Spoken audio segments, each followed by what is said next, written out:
Hi everybody, my name's Nick Davis and I've been asked to do a vlog for the Hope Feast on Hope. And it's really interesting because I've really struggled to do this vlog. I've procrastinated and I've recorded and deleted them, which is really unusual for me because for anybody that does know me or has seen me online, one of the big thing for me is showing up and owning up, and that generally means that I just vlog or write in the moment when the passion or when the feeling hits me. And yet here I am being asked to talk about one of the most beautiful things in the world, hope, and I've really struggled. And so yesterday I sat down to write about it in the hope that that might help me. And I think what hit me is the reason I've struggled with it is just so enormous that I cannot find the words to truly encapsulate the real impact and criticalness and diversity and wonderfulness and beautifulness, if those are even words, of hope. And so what I did was I did find it easier to write rather than just do it verbally off the top of my head. So what I thought I would like to do, if you will bear with me, is read to you what I have written, because this seems to be the closest I seem to have been able to get to truly communicate and try and inspire people to feel, to live, to breathe, to be hope. So this is my attempt. Okay, I hope this inspires you too. So I cannot seem to find the words to describe perhaps the biggest word in the world, which of course is hope. So what I've done is I've turned to the dictionary for inspiration, and then sadly I didn't find it there. So the dictionary tells me that hope is a noun and it's a verb, and as a noun it says a feeling of expectation and desire for a particular thing to happen. My God, that is just so woefully inadequate. I wouldn't know where to start. And as a verb it gets even worse because it says I want something to happen or be the case. And to me, neither of those things, they're not even scratching at the surface of what hope is. So I thought I'll have a look at some quotes. So I'm not actually reading verbatim, as you've probably discovered, which is very me. So, and then one quote that I did find that really did resonate with me, and because it was beautiful, it was poetry, it was just lovely, and it touched my soul. And of course, that's when I realised that that's what hope does. Hope's something that comes from the soul, so I'll get onto that in a minute. Hope is this. So here's the quote. Hope is the thing that feathers that... I'll start again.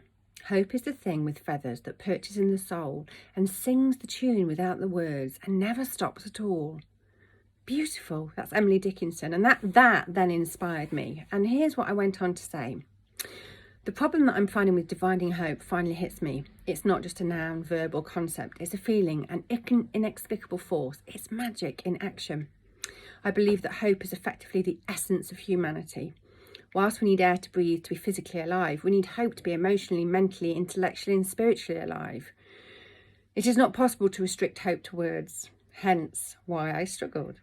It is a vast energy that drives an ecosystem way beyond any human understanding. It is quite simply the greatest magician of all. Whilst we have hope, anything is possible, and when we do not have hope, nothing is possible. And it is in our times of adversity, confusion and suffering that we need hope the most, when we cannot see the logical or human solution, or fear the weight of suffering is too great for us to bear. Some may pray for miracles, but I reach for hope, because as long as you have hope, you will continue to get up each and every day. You will continue to look for a way. You will continue to believe in yourself and really importantly in others. You will continue to simply take the next best step, which is all there really ever is. And you will continue to grow. And then one day you will look back and see just how far hope has brought you, beyond anything that you could possibly have imagined. And then a whole new level of hope enters your world, because you realise just how much can be achieved if you can just always believe in hope. And then you'll be able to go further than you could ever possibly have thought. And I end by saying that's the best I can do in expressing how I see hope in totality. But the reality is that hope enters our life every minute of every day, often in different guises and for different reasons. And then I go on to note a few of my observations on life, which I often do. And one of the things that hit me when I went through them was that there's a common theme that runs through everything I write, everything I do, and it's hope. You know, like air is, you know, breath to our physical life. Hope is absolutely what we need for everything, for truly being alive. Hope is the difference between just surviving and being alive. That is where the magic happens.